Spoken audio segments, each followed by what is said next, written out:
Yes, you have the experience of having Robert Talks here today. If not anything else, it's going to be, hopefully, you'll pick a couple of things out of it.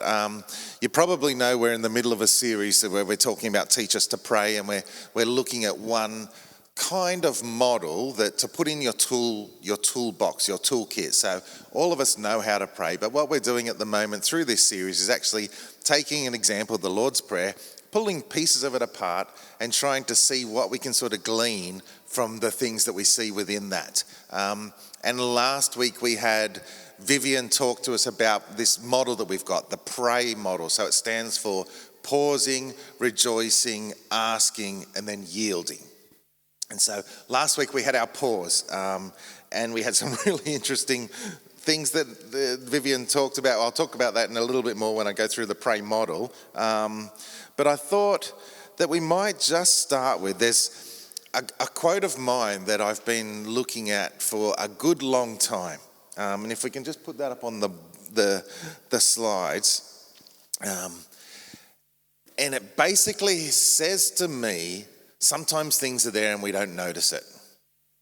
So I'll read that out, and it says, we see what we look for and we miss much of what we're not looking for, even though it's there. Our experience of the world is heavily influenced by where we place our attention. So sometimes things are there and we don't see it. And that can relate to everything, as in, things that are happening in my life, relationships, what I focus on, because typically what you focus on grows. And I just thought I might sort of get this in at the forefront of our minds as we start to just explore for a few more minutes around the whole idea of what it means to rejoice, why we rejoice, and perhaps a couple of little actual examples, tips, things you could try to do a little bit differently to, like I say, put in your toolbox of things that are going to help you pray and rejoice a little bit more. So just to say that again, we see what we look for and we miss much of what we're not looking for, even though it's there. One of the big things about rejoicing in this idea is actually seeing and experiencing God and noticing who He is.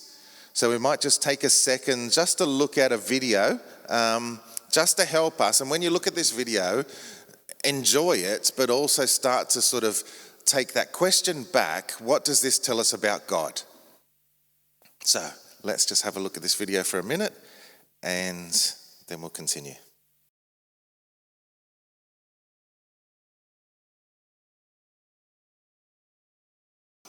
So when you see that, I'm actually going to ask people to respond. When you see that, what are some of the things that come to mind? Give me a little bit of a nod if you're looking to respond. Otherwise, I'm going to point at someone. God's amazing power. Yes, yes. What else? Beauty.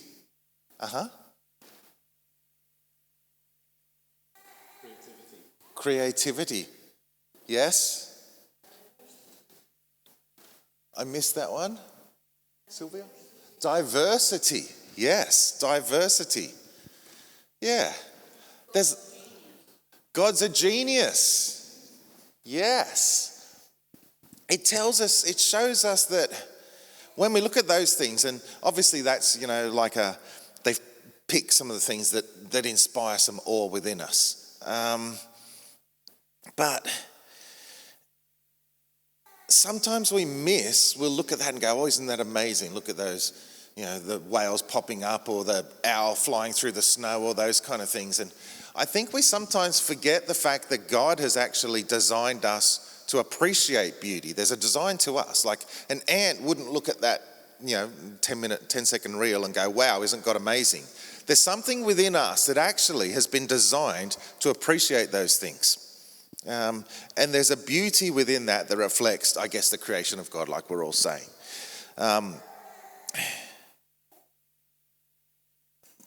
There's another image that I thought I might just put up and we might reflect on as well.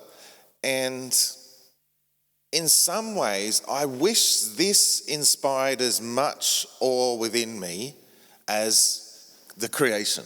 So I'm just actually going to pause for a second.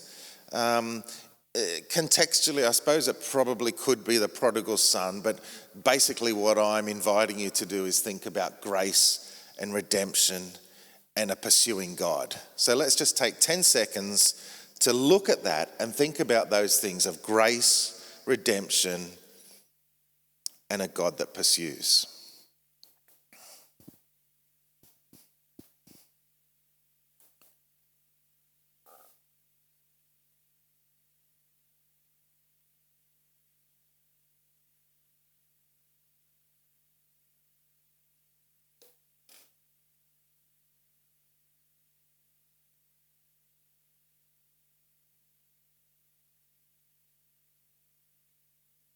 So I'll ask the same question, even though I gave you a couple of hint words. When you think about the actions, the activities of God, what kind of things come to mind?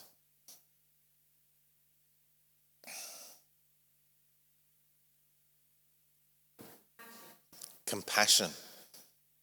Yeah.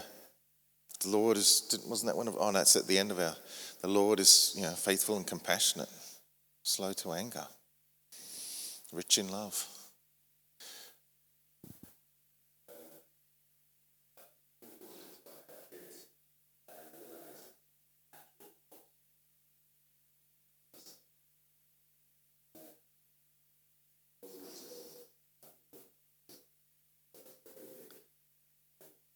Yeah.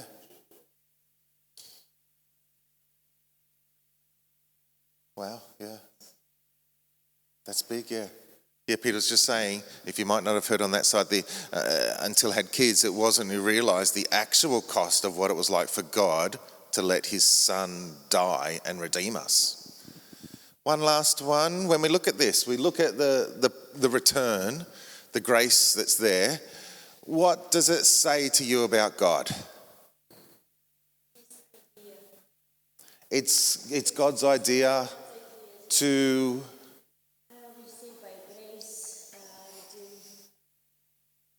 yeah. It starts with God. Yes. Yeah. And I guess what I impart, again, just keep in mind of where we are with this. So we're the pausing, rejoicing, and then we've got more steps to come. Part of the whole rejoicing thing for me really is getting a picture of who God is in your mind. And it could be remembering what the things that he's done. It could be getting an idea of what his character's like.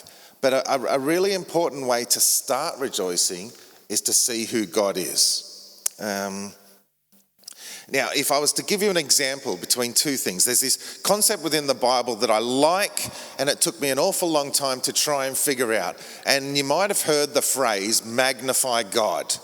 Now, originally when I heard a phrase like that, I'd be saying to myself, well, that's brilliant, but how do we make God bigger? Because I came from a position where, particularly one of my favourite verses is that sort of the end of Job, chapter 38 and those chapters following where God says to him, okay, listen, stand, get ready.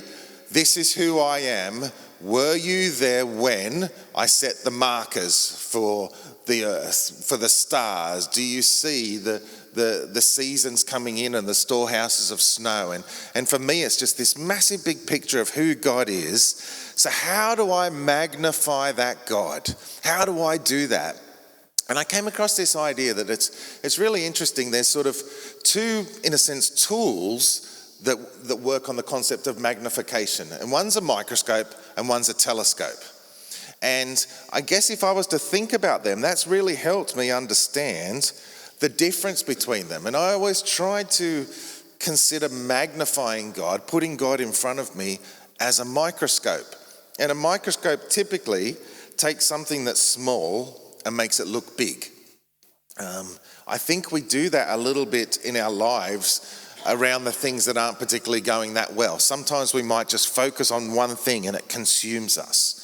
And we can sometimes say, in my mind, how do I magnify God? How do I take something as small? That doesn't quite work. But the idea that of a telescope, I really like. there was a time for me when I couldn't picture God. I just found it hard to picture God. I was going through a really tough time within the family, and one of the things that happened for me is I just couldn't see God. I didn't know what he was doing, and I think that almost made it a little bit worse. There was the challenge of the situation, and I think that was almost exacerbated when I would say to myself, what are you doing here? It shouldn't be like this. How is this happening? And it was almost, the stress was magnified. And it took me a little while to realize that, and sometimes this happens when we look back as well, that God was actually doing things within that, but I didn't quite see it. I'll explore that a little bit more. But this concept of a telescope for me is really helpful. And what it does, it takes something that's big and it makes it more apparent. So if you're going to walk away, there's a couple of things that, if I was to try and summarize this, so a young lad in the front might be able to remember it, it'd be, get a picture of God and that's going to help me rejoice. Have a telescope in mind. Okay, I'm going to make something that's big and I'm going to bring it into focus. And then we're going to look at a couple of different ways of how to see that to happen. So David in the Psalms talks a little bit about how he'll magnify God with thanksgiving. And he's not saying I'm going to make a small God bigger, but he really is saying I'm going to make God look as big as he actually is. Martin Luther, who's a person that was a good 500 years ago and changed a lot of the way that we think about Christianity, he once said to a friend of his in a letter that their thoughts of God were too human. And I find that really interesting, because for a little while I used to think God was just every human quality but better. So it took me a while to realize that God has the capacity to know what the stars are and to know the needs of each individual person. And he's not just a really competent boss or managing director, he's actually someone that can do those things, not just slightly better than me, but on a different level. And I think that helps me understand of who God is. I mean, the challenge that we've got sometimes is we find it hard to magnify things when we forget what they look like. So I'd probably just say to yourself when you're struggling in those times, what has God done? How can I see him? Bring to mind, the picture of the owl flying through the snow or the prodigal son or whatever it is, and use these tools to help you notice who God is. So,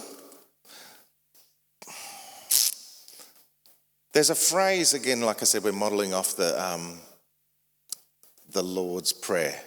And there's a really interesting turn of phrase as it happens. It says, our Father in heaven, hallowed be your name. There's a couple of points I just want to make about this before we move on. I like the way that Jesus somehow says our Father and makes it incredibly personal.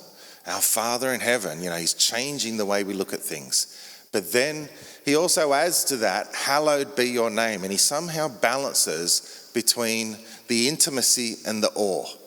And I think that's a really interesting thing that I didn't quite notice until I really looked into it. And I think Jesus is saying God is relational, but at the same time, God is separate and holy and deserves our praise. And I think that's what hallowed means. I looked at it for a little while, and I used to think, these, you walk the hallowed halls of a specific building, you hear those kind of phrases, like it's almost like sacred and untouchable. And it wasn't until I actually looked at the use of the word, especially in the New Testament, and it actually talks about not just that God is hallowed or holy, but it talks about us as people, as Christians, are also hallowed and holy. It uses the same word, it's just translated in different ways. So they might say sanctified in sometimes, and sometimes they might say hallowed. But basically, I think what it's saying is there's a difference and a separation that comes when we allow ourselves to change from one thing to the other. I'm not sure if that quite makes sense yet. But we're saying that God is holy, and as we accept Jesus, we then take on the righteousness of God. And so we do, I know this sounds a little bit weird, but we become hallowed.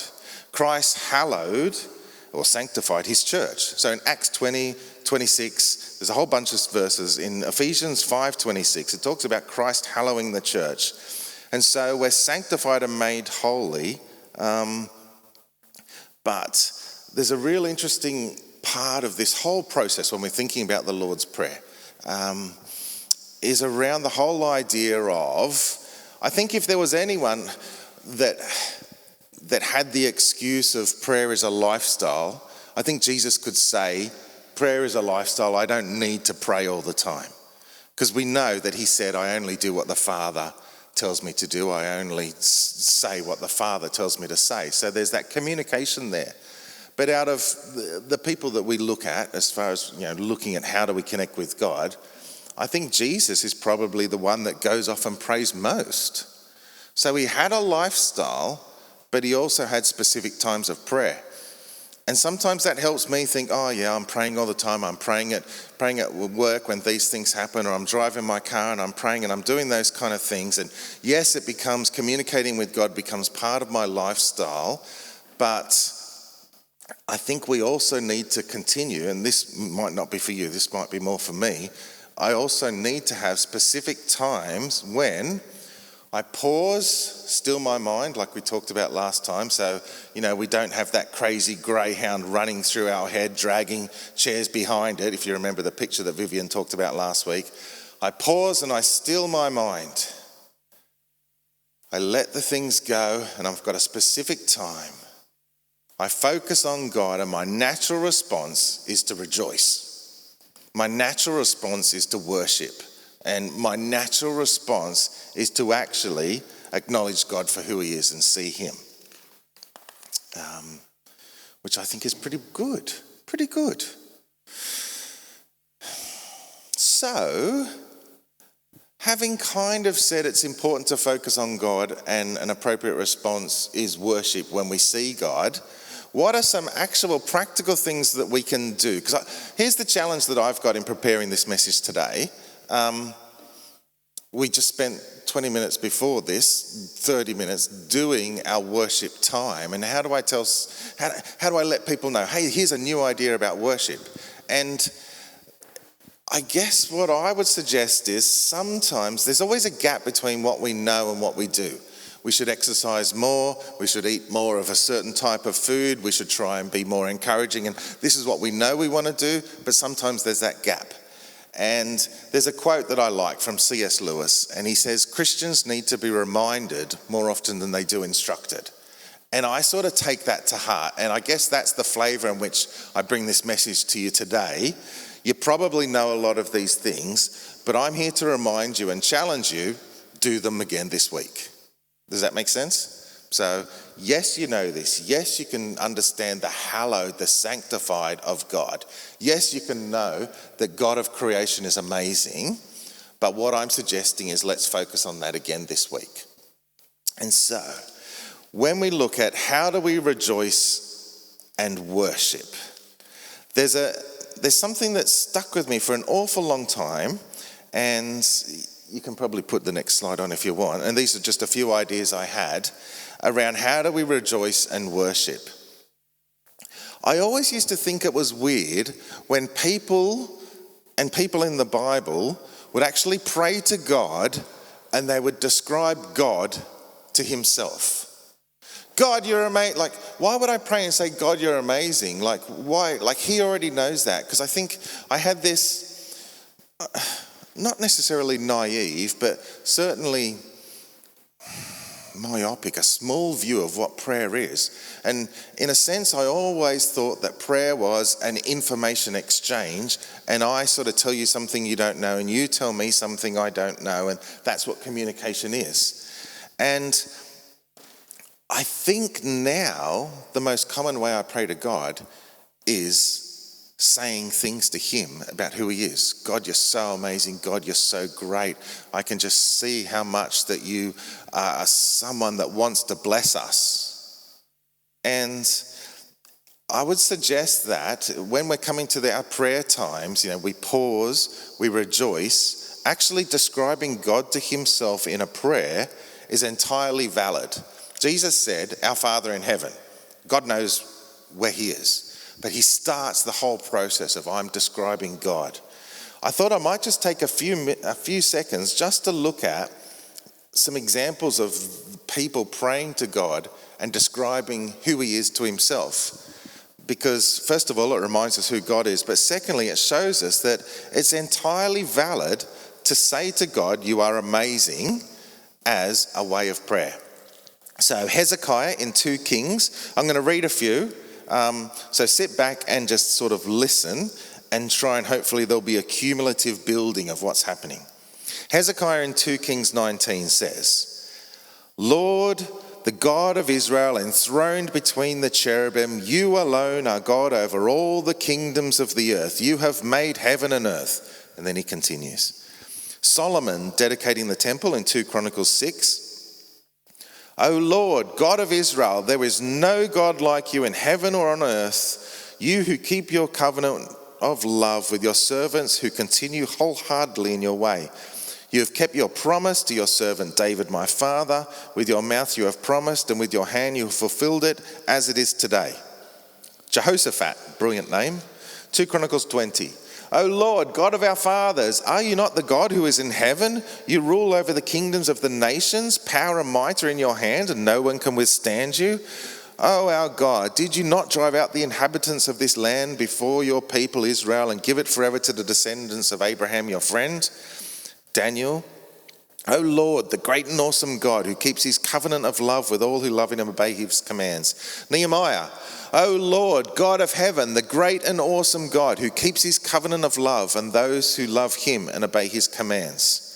And then we have, in my mind, what is one of the strongest kind of pictures of this occurring. And it happens in Revelation 4, where it talks about the 4 living creatures that are quite astounding to look at, and 24 elders singing all day and night, never stopping, "Holy, holy is the Lord, who was and is to come."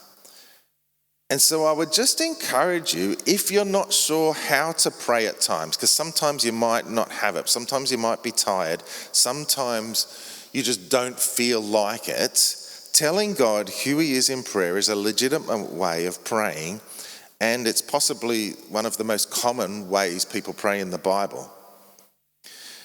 I guess what it does is, if it's in public, it's brilliant because God gets glory. If it's in private, then it's all about us connecting with God and acknowledging who he is. We tell him who he is and what he's done for us. And in some ways, I used to find some worship songs a little bit weird. Why are you saying these? God, the worship songs would have this kind of tone to it.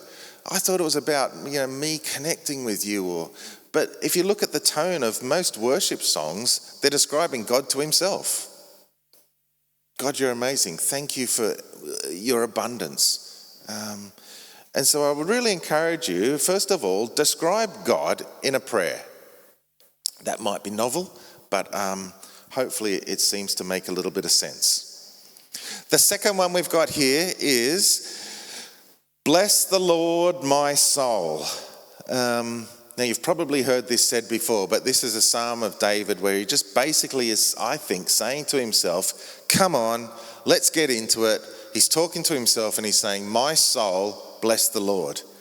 A few people have looked at this and tried to sort of explain what's happening in the past. So John Calvin, who again was influential a good few hundred years ago, he's talking about the purpose is to animate the soul all the more to the exercise of praise. So he's saying, come on, the power of our self-talk is really important. Another person said, David is communing with his own heart, and he's no fool that thus talks to himself and excites his own soul to that which is good. So I guess what I would say in this respect is, if you're in the middle of trying to, okay, I want to worship God, but it's really hard because I've got a bunch of things in front of me.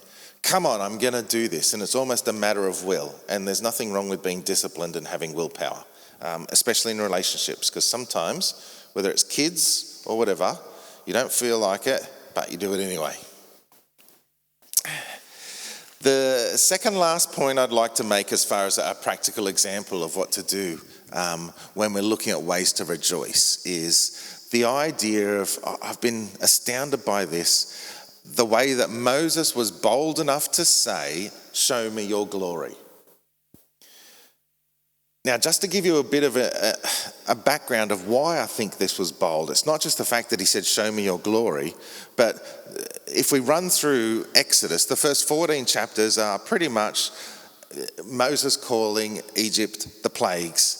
Next 15 chapters is God talking to Moses, giving him instructions on the tabernacle, the 10 commandments. So we've had a good chunk of time, a period, where God is interacting in a very special way with Moses.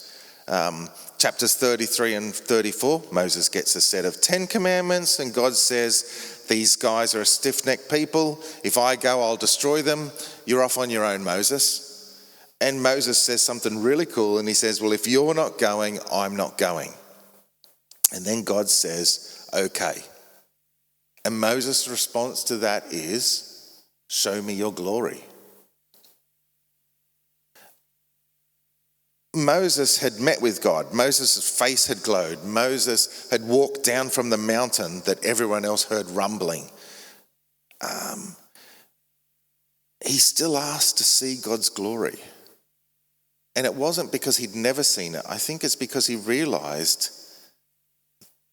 that it's precious and powerful. And so I would just encourage you, this is a tricky one. I wouldn't say just do it, willy-nilly, because I do think God is an awesome God. But if you're looking to rejoice, then you can say, and it is entirely valid, "Show me your glory." Now, it might not be stand in between two rocks, I'm going to cover you with a hand as I walk past, because if you see me, that's a bit too much. You might not have that experience. I'm not sure. You might just be able to see something beautiful happen. But I would encourage you to ask God to show me your glory.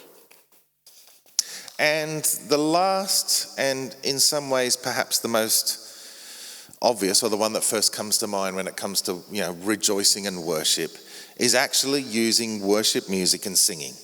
So if we were to take this model, teach us to pray, P-R-A-Y, pause, rejoice, it might look like actually putting on a worship song and singing. I know that sounds simple, but sometimes that's part of a prayer session. Jesus' lifestyle of prayer, specific prayer sessions. And so I thought I might just, again, you guys know this, but to, in a sense, encourage you and remind you some tips of how, when the worship music is going, when I'm focusing on God, things that might be helpful. So the first one I've got is use your imagination. That could just be you standing in front of the throne. It could be you sitting on a stone bench watching Jesus feed the 5,000 while you're singing the song. Picture yourself with God. Use your imagination. Another aspect that might be helpful is to use your body.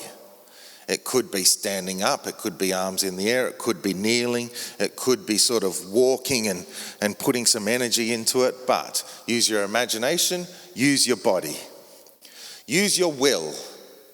Make the choice and sing to the music even if you don't feel like it. Use your will.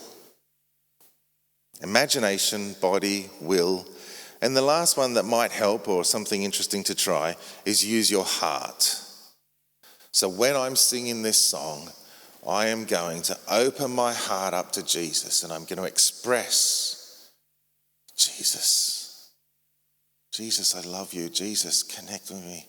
You're so amazing. I'm using and I'm opening my heart to God through worship songs in this case.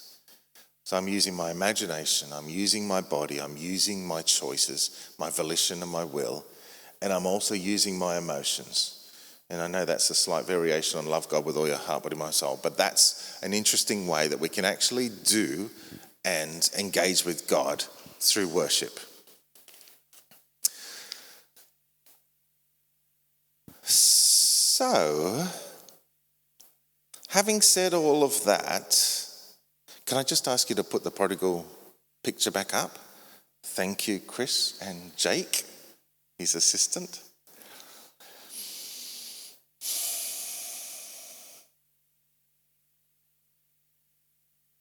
I thought we might just pause for a second, rejoice in your hearts, and then I might invite Bill and the team to lead us in another worship song where we can actually try something new. If you don't try something new after you first heard it, you probably won't do it. So, use your imagination, use your body, use your will, and use your heart. So can I just invite the team up? And I'm going to pray.